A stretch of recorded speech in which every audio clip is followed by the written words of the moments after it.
आप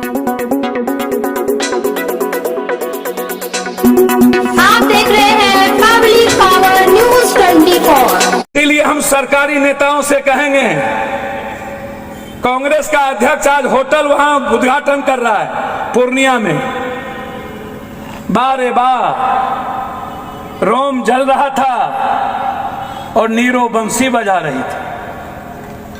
बारे दुनिया, बारे कमीने लोग, बाहरे दोगले लोग, पूरा सवाद मर गया, पूरी जनता डरी हुई हो, पूरी मां की बोझ सुनी हो गई, भाई की बहन की कलाई सुनी हो गई, भाई का आंसू नहीं रुकता, पिता का बुढ़ापा चला गया, पत्नी की मुस्कुराहट गायब हो गई और ये लोग बंसी बजा रहे।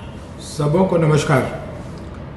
मैं अनशन चीज़ें बहुत देखता नहीं हूँ, लेकिन आज किसी मूर्ख ने मुझे एक पप्पू यादव का वो वीडियो भेज दिया जिसमें वो कह रहे हैं अपने माँ बहनों के आंसू के बहाने वो हमारे पार्टी के अध्यक्ष अखिलेश बाबू के लिए बहुत सारे अपशब्द का इस्तेमाल कर रहे हैं और कह रहे हैं कि ये लोग पटना में सो रहे हैं और यहाँ तकलीफ़ हो रही है। मैं इस गिरोह चलाने वाले पप्पू यादव को याद कराना चाहता हूँ कि ये अपने समय को याद करें कि कितने मासूमों की ज़िंदगी इन्होंने बर्बाद की है। आज भी ये हत्या के आरोपी हैं। पता नहीं किस किस के पांव छूकर आगे बढ़ते रहते हैं। पहले इन्होंने लालू जी को ठगा, फिर इन्होंने मुलायम सिंह जी को ठगा, फिर इन्होंने कांग्रेस को ठगा, फिर उन्होंने भारतीय जनता पार्टी को ठगा। अब ये दबाव की राजनीति कर रहे हैं कि इन्हें कोई पार्टी टिकट दे दे। ये जातीय उन्माद फैलाने वाले व्यक्ति को मैं बता देना चाहता हूँ कि टिकट तो शायद इन्हें कोई पार्टी दे दे या ना दे दे, वो तो पार्टी वाले जाने, लेकिन इन्हें याद करना चाहिए कि अपने ही जातीय बाहुल्य क्षेत्र से इनकी जमानत जब्त होती है। इसलिए टिकट देना भले पार्टी का काम हो सकता है, वोट देना तो लोगों का ही काम है। अभी थोड़े दिन पहले ये पूर्णिया गए थे, वहाँ कुछ कहा है कि ये पूर्णिया से चुनाव लड़ेंगे। अरे भाई, कोई कहीं से चुनाव लड़ सकता है, इसमें इतनी बड़ी घोषणा करने की ज़रूरत नहीं होती। और जिस दिन से ये कह के आए हैं, पूर्णिया में लोगों को तरह तरह की आशंकाएं उनके मन में आ रही है, वो तकलीफ में घूम रहे हैं। तो ये आदमी को समझना चाहिए कि इनका अब समय समाप्त हो गया। ऐसे लोगों को समाज में लोग नहीं देखना चाहते। इनकी पत्नी आदरणीय रंजीत रंजन जी हमारे दल से राज्यसभा में सांसद हैं। पता नहीं ये व्यक्ति अपने समझदार पत्नी की भी बात सुनते हैं या नहीं।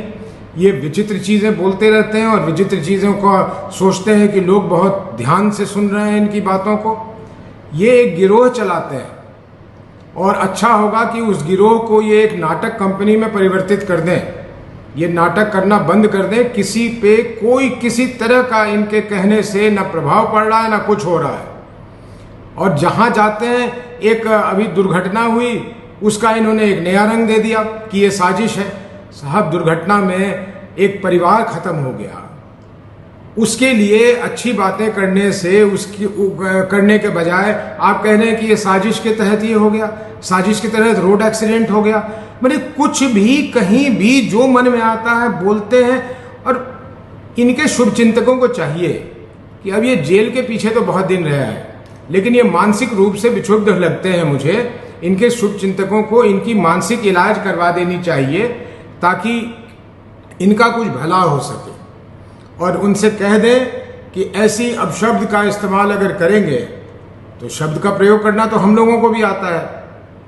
तो ये अच्छी बात नहीं है, समाज में इस तरह से नहीं होता। और अगर अपने आप को ये किसी भी तरह का किसी भी स्तर का नेता कहते हैं तो नेता वाला भाषण इस्तेमाल करें, गाली गलौज से परहेज करें। बहुत धन्यवाद आप।